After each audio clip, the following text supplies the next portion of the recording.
First meeting with Mary. Their things happened to me nearly 10 years ago. I lived in a city, but the city was hot in summer. I wanted to see the country. I wanted to walk in the woods and see green trees. I had a little red car, and I had a map too. I drove all night out into the country. I was happy in my car. We had a very good summer that year. The country was very pretty in the early morning.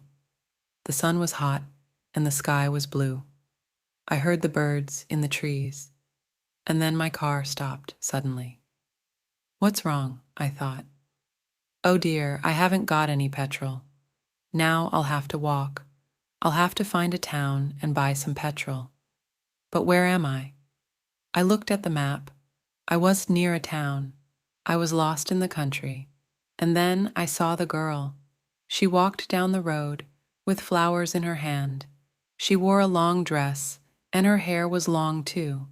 It was long and black, and it shone in the sun. She was very pretty.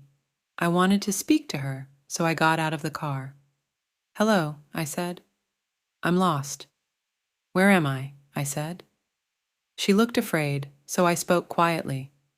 I haven't got any petrol. Where can I find some? I said. Her blue eyes looked at me, and she smiled. She's a very pretty girl, I thought. I do not know, she said. Come with me to the village. Perhaps we can help you, she said. I went with her happily, and we walked a long way. There isn't a village on the map, I thought. Perhaps it's a very small village, she said. Perhaps village. There was a village, and it was old and pretty. The houses were black and white and very small.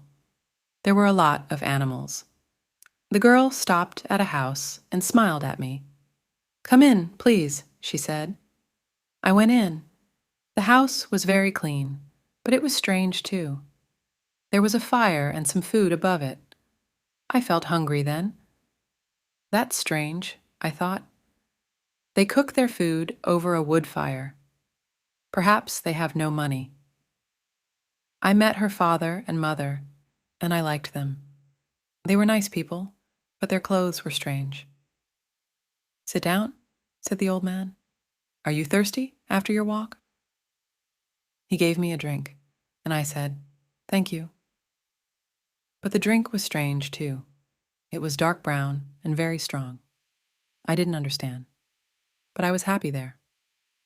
I asked about petrol, but the old man didn't understand. Petrol? He asked. What is that?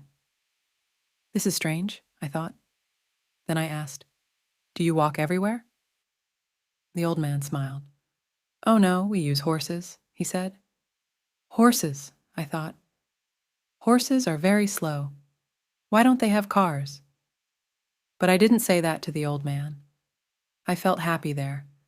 I stayed all day, and I ate dinner with them that evening. Then the girl and I went out into the garden. The girl's name was Mary. This is nice. We like having visitors. We do not see many people here, she said.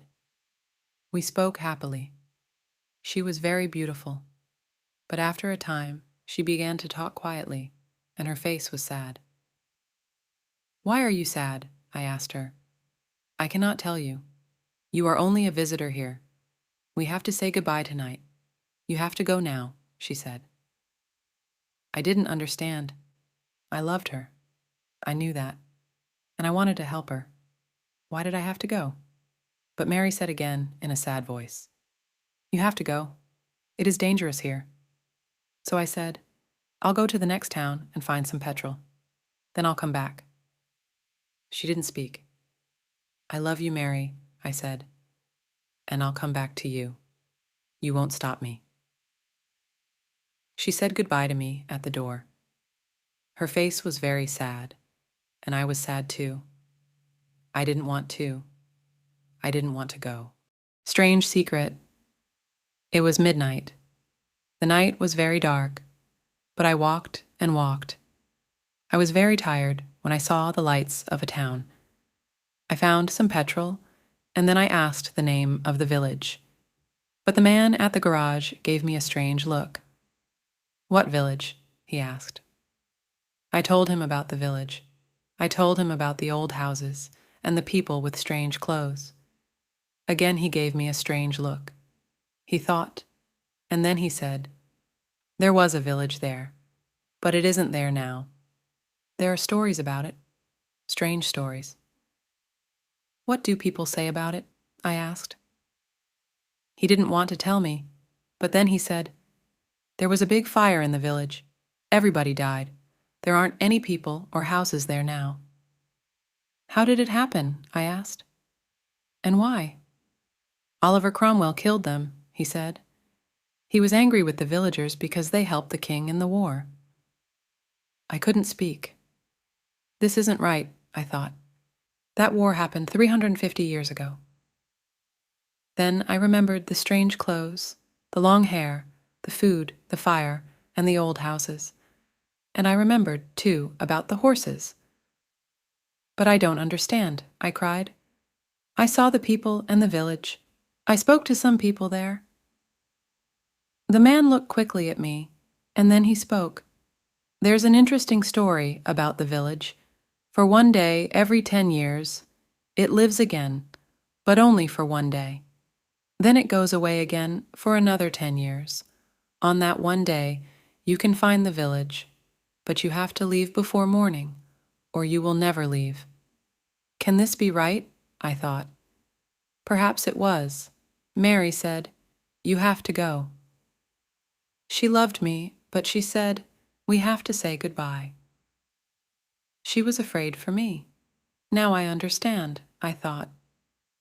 I went back to the village, but it wasn't there. I looked again, but I couldn't find it. I saw only flowers and trees. I heard only the sound of the birds and the wind. I was very sad. I sat down on the ground and cried. I will never forget that day.